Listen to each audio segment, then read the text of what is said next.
사랑하는 자들아, 우리가 서로 사랑하자. 사랑은 하나님께 속한 것이니 사랑하는 자마다 하나님으로부터 나서 하나님을 알고 사랑하지 아니하는 자는 하나님을 알지 못하나니 이는 하나님은 사랑이심이라. 오늘은 신자의 기본 자세가 무엇인가 하는 것과 2014년 가을 10월 말 현재의 우리 교회 형편에서 무엇이 우리 교회에 급하고 또 교회를 사랑하는 가장 중요한 일인가에 대해서 말씀하려고 합니다.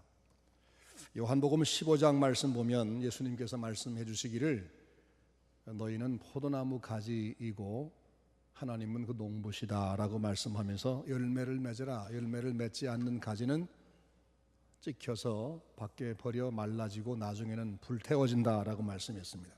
그렇다면 열매를 맺어야 하는 우리는 과수나무인 셈이고 과수나무들이 모여있는 교회는 과수원이라고 할 수 있겠죠. 과수원. 우리 교회가 훌륭한 과수원 되려면 어떻게 해야 할까?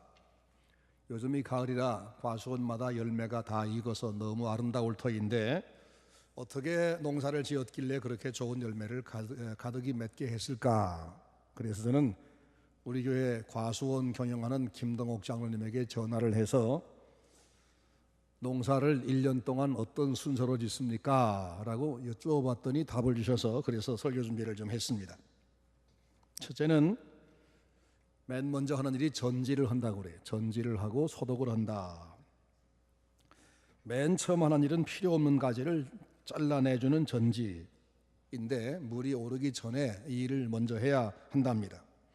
그 다음에는 소독을 하고 그 다음 거름을 주고 그 다음에 꽃이 피면 꽃을 솎아내주고 그 다음에는 봉지를 씌워주는 사람도 있고 그리고 그 다음에 열매가 점점 커져서 이제 가지가 늘어지면 그걸 받쳐 부러지지 않게 받쳐주고 뭐 이런 순서로 1년 농사를 짓겠죠. 관리하지 아니하고 오래 방치한 과수원이 있다고 합시다. 그러면 그 과수원에는 가지들이 여기저기 필요 없는 게 서로 얽혀서 열매를 잘 맺기에 부적합한 나무가 되어버릴 겁니다. 그걸 잘라내서 필요 있는 가지만 남겨두는 것이 전지하는 겁니다. 그리고 오랫도록 그 과수원을 방치하면 온갖 벌레가 끼고 온갖 병이 다 들었을 겁니다. 그것을 여러 가지 이제 약재를 써서 소독하고 그 모든 병의 충을 몰아내야 합니다. 교회도 마찬가지입니다. 교회가 제대로 관리가 되려고 하면 교회에서 목사가 가르치는 말씀 외에 다른 얘기들이 왔다 갔다 해서는 안 됩니다. 목사가 가르치는 말씀, 누가 목사님이 설교하면 누군가가 그 다음에 그 목사님 말씀한 게 이게 틀렸어, 이게 맞아 라고 한다면 그 교회는 무질서한 교회고 이단이 얼마든지 침투할 수 있는 교회죠. 잘못된 가르침과 이단 사상은 교회의 가라지입니다. 잡초를 심는 겁니다. 교회는 가르치는 직분을 맡겨주는 직원이 있습니다. 목사, 구역장, 주일학교 교사, 이분들은 공식적으로 가르치는 일을 허가한 분들입니다. 근데 이분들이 아닌 분들이 성도에게 자기 나름대로 어디서 들은 얘기를 와서 퍼뜨리며 가르친다 그러면 이건 유익하지 않은 일입니다. 우리 교회는 혹시 그런 활동을 하는 분이 없는지 당연은 잘 살펴서 관리를 해야 됩니다. 그게 과수원이 열매를 맺기 위한 가장 첫 번째 해야 될 일입니다. 아무리 좋은 가르침을 주어도 엉뚱한 얘기가 여기저기서 퍼지면 그건 제대로 된 과수원이 아닙니다. 그 다음에는 좋은 거름을 줘야 합니다. 쉽게 구하는 화학비료가 아니라 퇴비를 넣어줘야 땅도 좋아지고 과일도 좋습니다. 성도에게 영양분은 하나님의 말씀인데 사람의 귀를 즐겁게 해주는 세상 이야기가 아니고 금방 복받는다는 기복신앙이 아니라 때로 성도가 듣기에 거북할지라도 양심찔릴지라도 성경 말씀대로 제대로 순수하게 가르치는 그런 말씀, 이런 설교를 하는 목사님이 계셔야 합니다. 그래서 담임 목사님을 잘 모시는 게 참 중요합니다. 말씀을 잘 가르치는 훌륭한 목사님을 어떻게 모셔올 수 있을까? 청빙이란 것이 그건데 어떤 교회는 담임 목사님을 청빙하면서 내가 당신네 교회 가서 목회를 좀 하게 해주시오 라고 이력서를 내고 청원하는 분들 중에서 심사를 해서 점수를 매겨가지고 이분이 점수가 제일 높다, 이분은 유학을 했고 박사가 됐고 경험이 몇 년이고 이걸 다 점수화해가지고 그렇게 뽑은 그런 분을 세우는 교회도 있다고 합니다. 하지만 정말 훌륭한 목사님은 어디다 이력서 내고 다니지 않는 분들 중에 많습니다. 왜냐하면 지금 자기가 맡은 교회가 큰 교회든 적은 교회든 그 교회의 일이 자기에게 지금 너무 소중하기 때문에 어느 교회가 큰 교회인가, 어느 교회가 대우를 잘하나, 어느 교회 갈까 이런 것에 관심이 없고 끼웃거리지 않고 오직 자기 교회 성도를 돌아보고 그들을 가르치고 인도하기 위해서 시간도 없고 여유도 없기 때문에 거기에만 전념하는 분, 그런 분 중에 훌륭한 분이 나오는 겁니다. 그러니까 그런 분을 모시려면 청빙위원 몇 명 가지고 안 돼서 여러분에게 제가 이번에는 전교인이 다 청빙위원 되라고 말씀한 겁니다. 여러분이 수소문해서 그런 분을 어디서 발견하게 되면 당회에 말씀하면 됩니다. 그러면 목사님, 이분이 아주 훌륭한 분이라는 소문이 자자합니다. 그래서 제가 몇 군데 알아보니까 정말 그런 것 같습니다. 당회에서 청빙위원회에서 이분을 좀 잘 알아보신 다음에 정말 훌륭하시면 우리 교회에 모시면 어떻겠습니까? 라고 알려드리면 청빙위원들은 이제는 그 목사님을 진짜로 여러 가지로 검증하겠지요. 그래서 과연 소문대로 그렇게 인격이 훌륭하고 말씀을 잘 가르치고 교회를 그렇게 잘 양육해서 실적이 분명하고 그 주변에서 그렇게 존경하는 분이 맞다면 그분을 청빙하는 절차를 밟을 것입니다. 근데 그분이 정말 훌륭한 분이라고 하면 우리가 청빙하려고 해도 오시지 않겠다고 할 겁니다. 왜냐하면 그분은 큰 교회가, 유명한 교회가 관심이 없기 때문입니다. 하나님의 진짜 종은 그렇습니다. 그럴 때는 우린 백방으로 노력을 하고 몇 개월이 걸려서라도 10번, 20번이라도 쫓아가서 그분을 설득하고 기도하며 마음 바꾸시게 해서 모셔야 와야 됩니다. 이런 것이 바로 정상적인 제대로 된 청빙입니다. 우리 서문교회가 이번에는 그렇게 훌륭한 목사님을 모시는 교회가 되고 그 일을 위해서 전 교회가 함께 총동원되기를 원합니다. 어떤 목사님이 그럼 훌륭한 목사님일까? 그 선별 방법을 제가 알려드리겠습니다. 2008년도에 제가 섬기는 한가람교회가 50년 맞아 희년잔치로 여러 행사를 했는데 그 중에서 성지순례를 했습니다. 한 40명을 제가 인솔 하고 이스라엘을 다녀왔는데 그때 저는 은퇴를 미리미리 생각하면서 어떤 사람을 후임으로 세워야 좋겠나 생각을 여러 번 했던 여러 가지로 하고 있었습니다. 근데 거기서 우리를 맡아 가이드하는 분이 전도사님이었는데 유학으로 왔는데 그분이 세상에 그렇게 훌륭한 가이드일 수가 없어요. 모든 면에서 만점짜리였어요. 그 사람을 만나는 순간에 내가 깨달은 것이 아하, 훌륭한 목사님이란 훌륭한 인생 가이드구나 하는 걸 알았습니다. 교회 담임 목사님은 여행할 때 가이드와 같은 일을 하는 사람입니다. 자, 이제 우리 교회 서문교회가 한 40명 정도가 모아져서 성지순례를 하러 간다고 합시다. 출발한 그날 당일이 되겠습니다. 새벽에 전주에서 버스를 타고 인천공항으로 가서 10시에 도착해가지고 인천공항 출국장 G카운터 옆에 있는 만남의 광장에서 여행사에서 나온 가이드를 만났습니다. 이제 그를 따라서 비행기를 타고 이스라엘에 도착해서 거기서 40인승 버스를 타고 7박 8일 동안 여행을 하고 올 겁니다. 교회는 40인승 관광버스에 함께 타고 이 세상 여행을 하다가 천국까지 가는 그런 나그네 여행자들이고 담임 목사는 그 40인을 안전하고 알차고 즐겁게 인생 여행을 하다가 마지막에 천국까지 가게 해주는 그런 가이드입니다. 여행하는 내내 가이드가 뭘 하는가를 살펴볼까요? 비행기 표를 자기가 가져다가 나누어 주고 짐을 붙이도록 도와주고 출입국 도와주고 가서 모든 일정을 전부 안내하고 책임지고 그리고는 돌아올 때 한 명도 낙오 없이 다 돌아오게 해서 인천공항에 다 이제는 들어온 다음에 안녕히 가세요라고 할 때까지 책임지는 게 가이드죠. 가이드는 우선 여행의 스케줄을 진행시킵니다. 며칠 날은 무엇을 볼 겁니다. 어디 가서 무엇을 보고 어디에서 무엇을 먹고 어디서 잠을 잡니다. 이런 모든 스케줄을 알려주고 진행시키는데 그 어떤 정한 시간에 되면 자기가 먼저 나와서 손님을 맞이하고 그리고 앞서가며 진행을 해나갑니다. 만약 가이드가 게을러서 약속한 시간 뒤에서 승객들은 모여왔는데 가이드가 오지 않는다, 모두가 다 기다리고 있다, 그 여행은 보나마나 뻔한 겁니다. 좋은 가이드는 시간 관리가 철저한 성실한 가이드입니다. 목사님도 신앙생활할 때 시간 관리도 철저해야 되고 성실해야 되고 성도에 앞서서 계속 이끌어가는 분이 됩니다. 가이드는 숙박도 돕습니다. 하루 여행을 마치고 나면 그날 숙박을 호텔로 인도해서 누구누구는 몇 호실에 주무시고 누구누구는 몇 호실로 가세요. 방을 정해주고 내일 아침 몇 시에 모닝콜을 드니까 몇 시에 나오세요. 내일 아침에는 날씨가 어떠니까 무슨 옷을 입고 나오시고 가방은 놓고 나오세요. 모든 것을 일러주죠. 그리고 자기는 몇 호실에 있을 테니까 혹시 문제가 발생하면 제 방으로 연락을 하세요. 그리고 내일 아침에는 몇 시에 어느 식당에서 밥을 먹으니까 그리로 내려오세요. 그리고는 자기가 먼저 그 식당 앞에 서서 손님을 기다립니다. 이게 바로 가이드가 하는 일이죠.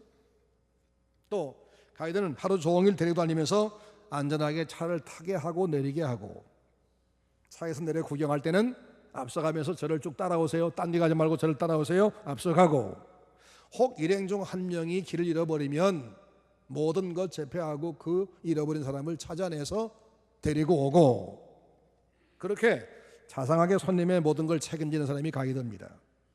훌륭한 목사도 마찬가지입니다. 훌륭한 목사님은 성도 하나하나에게 관심을 갖고 그 한 영혼도 잃어버리지 않도록 최선을 다해서 이끌어가고 책임지는 일입니다. 그러기에 교회가 목사님을 잘 모시는 것은 내게 복이 되고, 여러분 충분히 경험했죠? 목사님을 잘못 모시면 우리에게 불행이 되는 겁니다. 그래서 이것은 내 문제지 그저 교회 공동체의 문제라고만 그렇게 밀어둘 것이 아닙니다. 가이드가 또 뭘 하죠? 차를 타고 먼 거리를 이동할 경우에는 그 시간을 허비하지 않게 해서 마이크를 잡고 흔드는 차에서 이렇게 허리를 뒤로 기대고 갑자기 브레이크 걸리면 자기가 넘어질 것도 각오하고 손님들에게 그 나라에 대한 얘기를 해주기 시작합니다. 이 나라는 사회제도가 어떻고 경제가 어떻고 정치가 어떻고 쭉 얘기합니다. 근데 그 가이드가 오랜 시간 계속 설명할 때 그 목소리가 우리의 귀를 굉장히 거슬리게 한다든지, 그 말하는데 이상한 습관이 있다든지, 자기 자랑을 늘어놓든지, 혹은 문법에 맞지 않는 말을 자꾸 하면 듣는 사람이 짜증나서 나중에는 듣기 싫고 귀가 닫아져 버리고 이젠 말만 하려면 기분이 상합니다. 그러죠? 목사도 마찬가지입니다. 목사도 일주일 동안 여행하는 사람이 아니라 일평생 함께 그분의 말씀 들어야 됩니다. 그러기에 목사님은 방송국의 아나운서보다 훨씬 더 말을 바르게 할 수 있는 능력이 있어야 되고, 음성도 좋아야 되고, 찬양도 기본 실력 이상이 있어야 되고, 정말 까다롭습니다. 굉장히 중요합니다. 그게 그냥 여유가 아닙니다. 우리가 그분에게서 계속 말씀 드려야 하기 때문에 그게 그렇게 중요합니다. 그 다음에 버스를 타고 이동하는 도중에 일행 중에 누가 이상한 행동을 해서 옆 사람이나 전체를 분위기를 망친다 그러면 그걸 제재할 책임도 가이드에게 있습니다. 목사도 마찬가지입니다. 교회란 단체는 별의별 사람이 다 들어와 있기 때문에 수시로 문제가 발생하는데 그때마다 그 문제를 통제해서 교회가 조용하고 은혜스럽게 진행하도록 그 일을 책임지는 이가 목사님입니다. 그래서 목사님은 교회법도 잘 알아야 되고, 한번 법을 조금만 잘못하면 그 문제가 터져서 그게 나중에 큰 문제가 되거든요. 그리고 어떤 경우는 사랑으로 다독거리고 수습해야 되고, 어떤 경우는 법으로 다스려야 되고, 이런 것 판단이 분명해야 되고, 그리고 과감하게 바로잡는 의로움과 사랑을 겸한 분이어야 됩니다. 무엇보다 가이드는 관광지에 대한 전문적인 지식이 있어야 됩니다. 그래서 꼭 봐야 할 곳에는 하나도 남김없이 다 보여주고 전체가 다 들을 수 있도록 잘 설명하되, 그곳의 특성, 이곳의 중요성, 역사성, 이걸 전문적인 지식을 가지고 잘 설명해서 관광객의 모든 궁금증을 풀어주고 즐겁게 지식을 채우게 해주는 게 바로 가이드입니다. 목사도 마찬가지입니다. 다른 건 다 좋아도 목사로서의 전문적인 지식이 부족해서 인생이 어떻게 살아야 되고 무엇을 해야 되는지, 이런 상황에서는 어떻게 하라고 성경이 말씀했는지 그때마다 정확하게 그 말씀에 대한, 그 문제에 대한 답을 성경에 찾아주는 그런 지식이 없으면 인생 가이드로서 자격이 없는 겁니다. 그것뿐 아닙니다. 돌아올 때는 기념품 가게에 들려서 기념품을 사오게 되는데 그때도 가이드가 할 일이 있습니다. 이 나라에는 이런 게 특산품입니다. 그 중에도 어떤 상표를 사야 품질이 제일 좋습니다. 가격은 어느 정도니까 별 부담이 없을 겁니다. 뭘 사면 검역에 걸려서 한국에는 못 가져가니까 그건 사지 마세요. 이렇게 귀국 선물도 안내해 줘야 됩니다.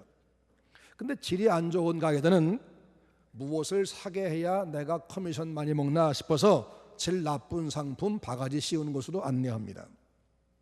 목사도 교인들에게 비율을 맞춰주고 명예를 나눠주고 칭찬 남발하고 타협을 잘하면 자기 이익을 챙길 수 있을 겁니다. 그러나 그런 꼼수를 부리지 않고 인생이 세상에 왔다가 갈 때에 돈이나 명예나 세상의 직분이나 이런 것들은 가져갈 수 없고 오직 하나님 말씀 순종하는 것과 이웃 섬기는 봉사와 성결한 삶, 이것만 하나님 앞에 가져가 칭찬받는 것이니까 이것만 준비하시오 라고 할 수 있는 이런 이 훌륭한 목사님의 자질을 가진 분이 됩니다.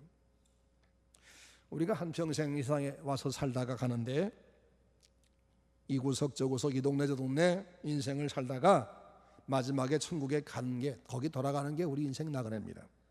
우리는 천국이란 최종적 목적 지상에서 여행하는 순례자이고 목사는 인생 여행을 안내하는 가이드, 안내자가 분명히 맞습니다. 그래서 우리 전주 서문교회는 이제는 탁월한 가이드가 필요하게 됐습니다.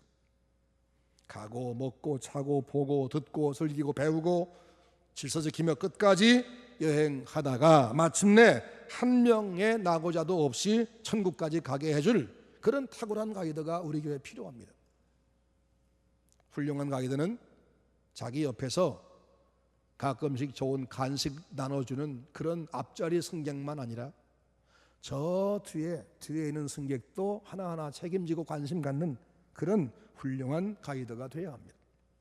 새 목사님은 성경적인 전문성, 교회법에 대한 전문성도 있어야 되지만 성실함, 건강, 신중함, 잘 가르치는 능력, 성도에 대한 사랑, 이런 수많은 훌륭한 점들을 다 구비해야 됩니다. 그래서 훌륭한 담임 목사님을 찾는 일은 숨겨진 보석을 찾는 일이고 하나님이 보내주셔야 얻는 축복입니다. 여러분, 이것은 청중위원 몇 명이 할 수 있는 일이 아닙니다. 그래서 여러분 모두가 동원되어서 귀를 열고 눈을 열고 훌륭한 담임 목사님을 좀 모시게 해달라고 기도하고 수소문해야 됩니다. 그런데 유명한 목사님을 찾으려고 하지 마세요. 외국에서 공부했다는 그런 분 선호하지 마세요. 큰 교회든 작은 교회든 지금 자기 맡은 교회 거기에 전심전력하는 분을 찾으세요. 교회는 목사님 한 분이 그렇게 중요합니다. 그분 잘못하면 교회가 전체로 산으로 가기도 하고 가시밭길로 가기도 하고 잘하면 푸른 초장으로 계속 머물게 할 수 있습니다. 그래서 목사님 청빙 잘하는 것이 우리에게 지금 너무 중요한 일입니다.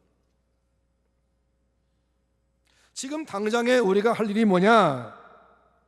우리가 교회를 위해 살 일이 뭐냐? 그것은 훌륭한 담임 목사님을 청빙하도록 기도로 함께 마음을 모으고 서로가 다 수소문하고 이 일에 우리 함께 힘을 모으는 겁니다. 이게 지금 제일 화급한 문제입니다.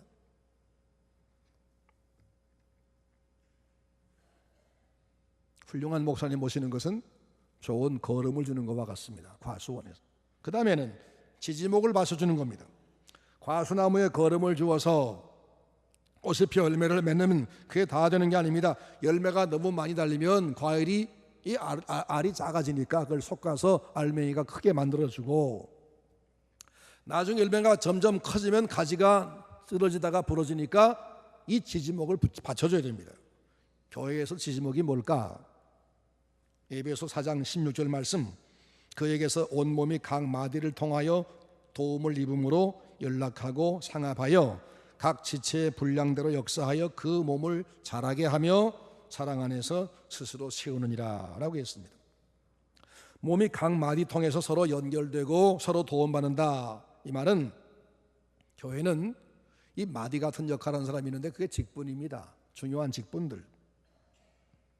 교회는 목사만 훌륭해서 말씀만 잘 먹으면 되는 게 아니고 훌륭한 장로님들이 있어서 치리와 행정을 함께 해줘야 합니다. 집사님들이 계셔서 교회 재정관리와 살림을 맡아줘야 합니다. 권사님들, 구역장이 있어서 성도를 돌봐주고 양육해줘야 합니다. 교사가 있어서 어린이들을 가르쳐줘야 됩니다. 찬양대가 있어서 예배를 섬겨야 됩니다. 이런 다양한 직분들이 필요합니다. 사람의 몸에는 이 어깨하고 팔꿈치하고 무릎만 관절이 있는 것이 아닙니다. 여러 개의 크고 작은 관절이 다 있습니다. 그것처럼 교회에는 여러 직분이 필요하다는 겁니다. 이것이 서로 몸을 연결시키고 활동하게 만드는 겁니다. 그런데 제가 와 보니까 우리 교회는 장로님은 우선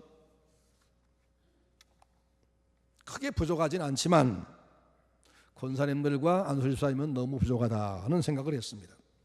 현재 시무적인 안수집사님이 22명, 권사님이 25명에 불과한데 제가 섬겼던 한가람교회와 지금 이 서문교회가 규모가 비슷한데 권사님, 안수집사님 숫자가 반도 안 됩니다. 교회가 중요한 일을 해야 할 때 마디가 많아야 하는데 이렇게 일꾼이 너무 적은 것은 마치 마디가 몇 개 안 되는 그런 뻣뻣한 어떤 그 몸체와 같은 모양입니다. 당장에 교회 다양한 부서의 일꾼들을 배치해야 될 텐데 지금 숫자 가지고 될 수 있겠습니까? 제가 생각해 보니까 장로님을 새로 세우는 것은 새 목사님을 모신 뒤에 하는 게 법적으로도 맞고 순리도 맞지만 안수집사님과 권사님은 지금 당장이라도 세우는 것이 필요하겠다는 생각을 했습니다. 여러분, 눈을 밖으로 돌려서 어디에 훌륭한 목사님이 계실까 하고 찾기를 시작하시기 바라고 눈을 안으로 돌려서 우리 교회 집사님 중에 누가 훌륭한 안수집사감이고 권사님감인지를 좀 찾으시기 바랍니다. 이게 지금 우리가 해야 될 일입니다. 그 다음에 과수원 농사를 잘 지려면 햇빛을 골고루 받게 해줘야 합니다. 햇빛은 하나님의 사랑을 나누는 일을 비유할 수 있습니다. 수요일 예배 시간에 신재영 목사님이 설교하는 날은 요한일서 강해를 요즘 합니다. 그 요한일서 1장 3절 말씀 보니까 우리가 보고 들은 것을 너희에게 전함은 너희로 우리와 사귐이 있게 하고 하려 함이니 우리의 사귐은 아버지와 그 아들 예수 그리스도로 더불어 누림이라 라고 말씀했습니다. 이게 무슨 얘기냐? 내가 너희들에게 전도하는 이유는 나하고 사귀자는 것인데 나와 너와 사귀는 사귐의 본질이 뭐냐면 하나님과 사귀는 것이다. 하나님과 사귀는 것이다. 그런 말입니다. 우리가 신앙 고백할 때 성도가 서로 교통하는 것과 라는 구절이 있습니다. 이 말은 우리 성도가 주님 안에서 하나이고 우리가 서로 교제하는 것이 신앙상 유익하다는 것을 믿습니다. 그런 말이에요. 성도끼리 교제하는 것이 뭐냐 하면 주님과 나눈 은혜를 성도와도 나눈다는 얘기입니다. 내가 하나님 앞에 기도하다가 혹은 내가 하나님 앞에 말씀 순종하다가 은혜를 받아요. 그러면 그것을 나만 누리라고 준 것이 아니라 다른 사람에게도 나누어 주라고 주신 것이라고 믿고 내가 받은 은혜를 남들에게 나누어 주는 것, 이게 바로 성도의 교제고, 그러죠? 또 그분도, 그 성도도 하나님 앞에 기도하다가 순종하다가 받은 은혜를 또 내게 나누어주고 서로 나눠줘서 우리가 서로 그분에게서 온 걸 가지고 나누고 그리고 주고받는 이런 관계가 바로 성도의 교제라는 겁니다. 하나님의 은혜는 햇볕 같은 것이고 이 하나님의 은혜를 골고루 함께 나누어야 교회가 제대로 되는 겁니다. 저는 하나님께서 제게 주신 깨달음으로 설교를 준비하는데 이 설교 말씀은 나만 깨달으라고 준 게 아니라 여러분에게 나누어 주라고 하셨기 때문에 설교하는 겁니다. 여러분이 제 설교를 듣고 은혜를 받고 순종하려고 노력하다가 하나님이 여러분에게 직접적으로 개인적인 체험을 하게 하시거든. 아, 이건 나만 누리라는 것이 아니라 다른 분에게 말해주라는 것이구나 하고는 나눠주는 겁니다. 그러면 우리 모두가 은혜가 풍성해지는 겁니다. 여러분이 신방 받으면서 말씀 받고 나서 그 말씀 붙들고 살다가 은혜가 나타날 겁니다. 그러면 그것은 이건 나에게만 준 게 아니구나 하고는 다른 성도와 나누면, 그러면 그 구역이 함께 은혜를 누리게 되고, 교구자에게 말씀하면 그 교구가 함께 누리는 겁니다. 바로 이것이 성도의 교제라는 겁니다. 그런데 이렇게 자기가 받은 은혜를 서로 나누면 은혜가 재생산 대성되지만, 성도가 모여서 은혜 얘기는 하지 않고 세상 정치 이야기하고 누구 비판한 얘기나 함께하고 교회의 잘못된 얘기나 꺼내기 시작하고, 그러면 사랑이 식어지고 교회가 무너지기 시작한다 그 말입니다. 주님의 은혜를 피차 부지런히 나누는 그런 성도의 교제가 우리 교회에 있기를 바랍니다.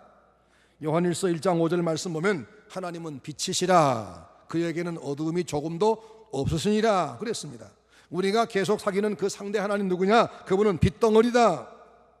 그분과 내가 사귄다고 말은 하면서 그 생활이 어두운 것이 가득하면 그건 거짓말한 거다. 하나님과 진짜 사귀면 그 삶에도 빛이 나타나게 돼 있다 그 말입니다. 하나님께 받은 것이 뭐죠? 하나님께 나의 죄와 허물을 용서받은 거지요. 내가 유구무원인 죄인임에도 불구하고 내 모든 허물과 죄를 덮어주고 나를 하나님께서 당신 자녀 삼으신 것, 이 은혜를 내가 받았어요. 이걸 내가 얼마나 감사해서 이 얘기를 해야 되겠습니까? 그런데 이 받으는 얘기하지 않고 남의 허물만 덜추고 남 비판만 하면 그 사람은 하나님과 진짜 사귐이 없는 사람이라 그 말입니다. 30여 년 전에 우리 합동 측 교단 안에 황제 같은 목사님이 한 분이 있었습니다. 교단의 모든 일을 자기 혼자 마음대로 주물렀어요.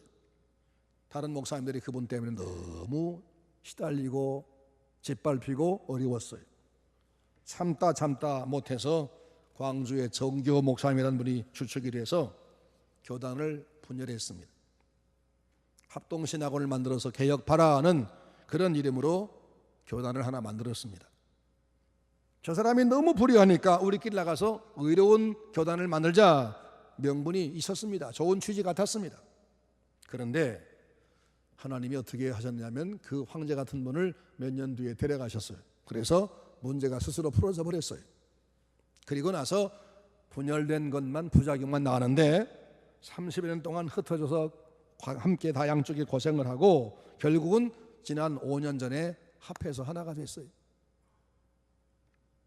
전주 서문교회와 동북교회가 그 중에 한 교회들이죠. 서문교회는 교단 분열의 피해자 중에 하나입니다.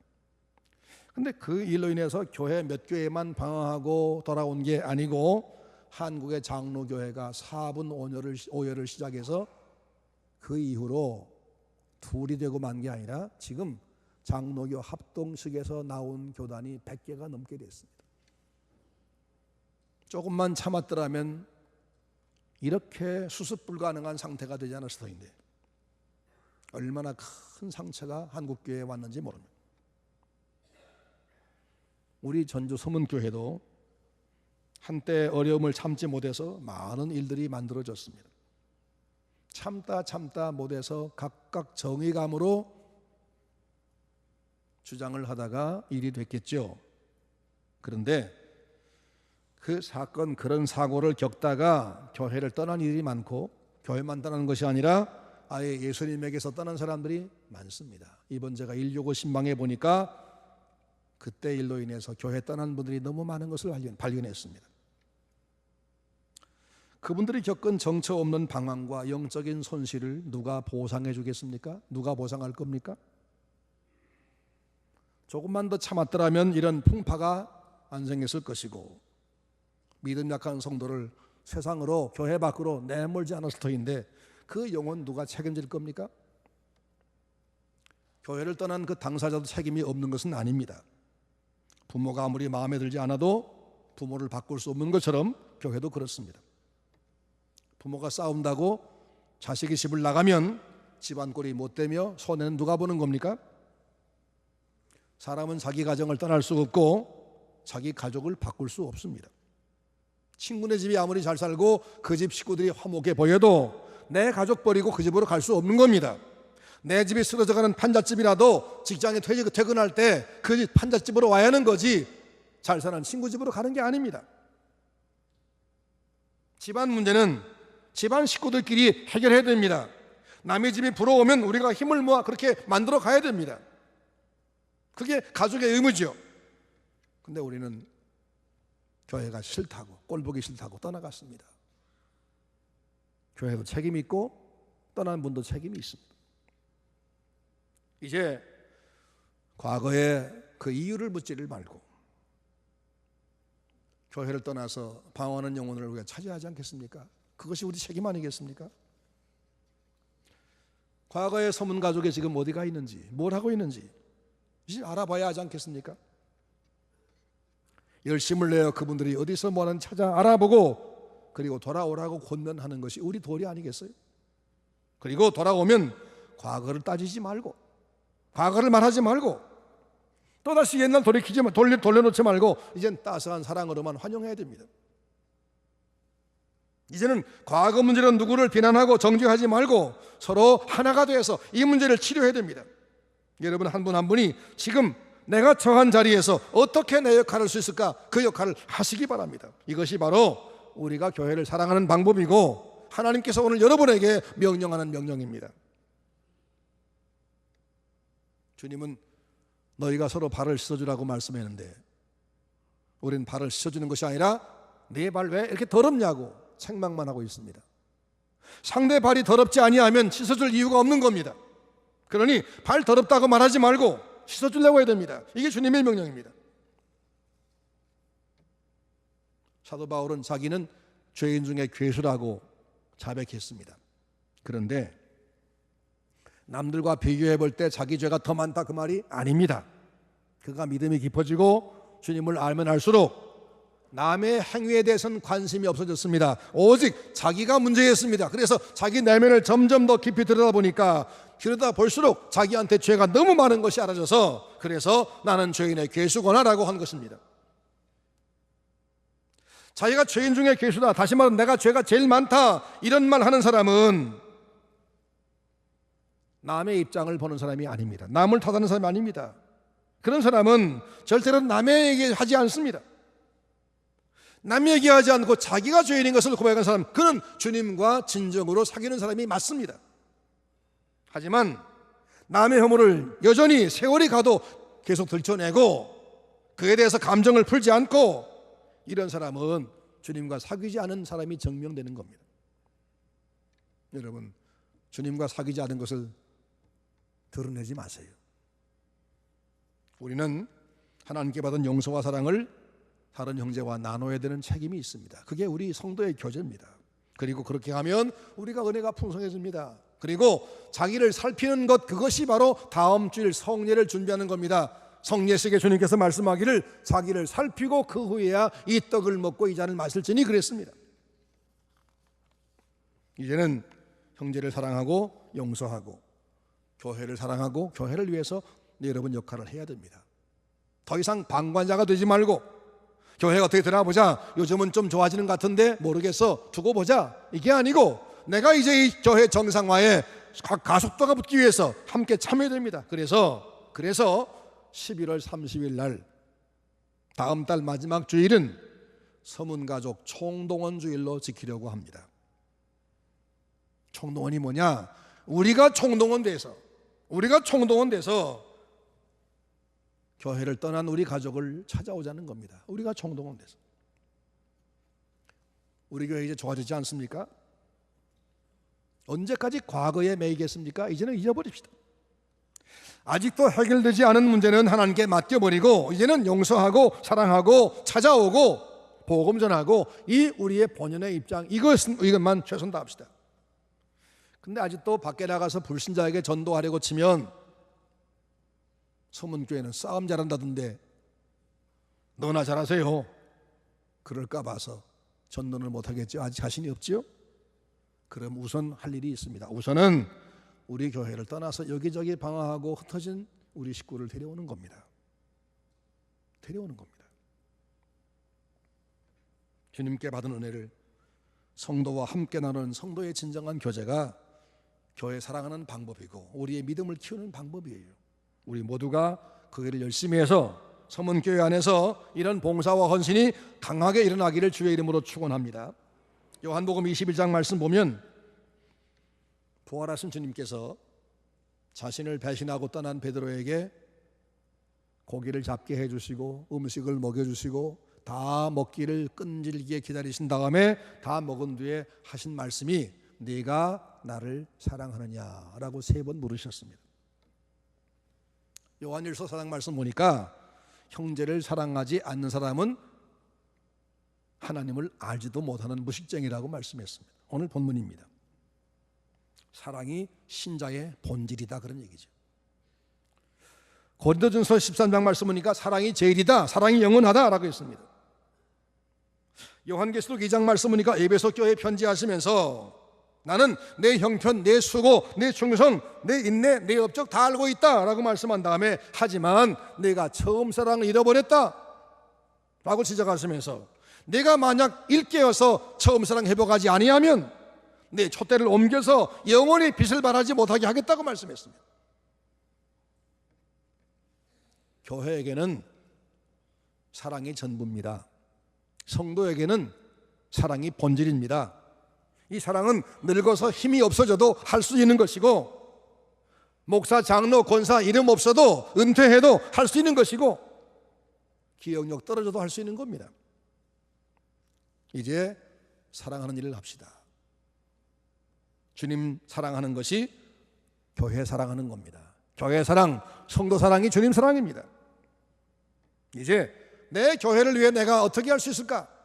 교회 사랑하는 일을 위해서 최선을 다하고 성도끼리 사랑의 교제를 해서 우리 서문교회를 다시 일으키고 하나님 앞에서 칭찬받고 한국교회 자랑스러운 교회를 만들어가는 일에 우리 함께 동참해 주시기를 바랍니다.